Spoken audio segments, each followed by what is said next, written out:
বিদ্যুতের মূল্য বৃদ্ধি এটির প্রতিবাদে আমরা আজকে বাংলাদেশ জামাত ইসলামী দেশব্যাপী 12টি মহানগরীতে বাংলাদেশ জামাত ইসলামীর উদ্যোগে প্রতিবাদে আমরা আজকে রাজপথে নেমেছি।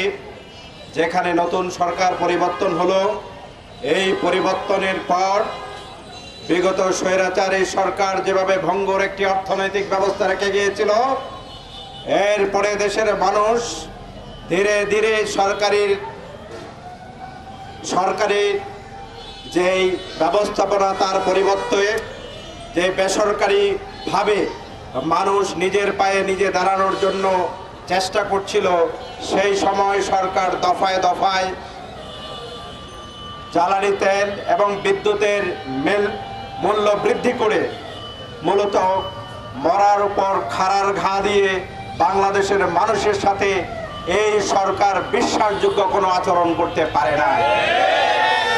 আপনারা দেখেছেন, একজন কেরোসিন, এরপরে হচ্ছে যে পেট্রোল, অকটেন গড়ে 5 টাকা করে বৃদ্ধি করেছে।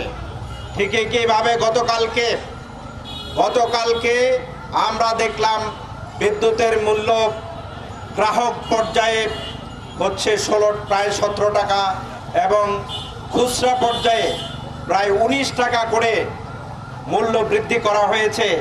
এর মধ্য দিয়ে যেটি হবে, আমাদের এই দেশের যে চালিকা শক্তি, খাদ্যদ্রব্য থেকে শুরু করে সার্বিকভাবে এত বেশি মূল্য বৃদ্ধি হবে, এটি সাধারণ জনগণের পক্ষে নিজেদের জীবন নির্বাহ করা সম্ভব নয়।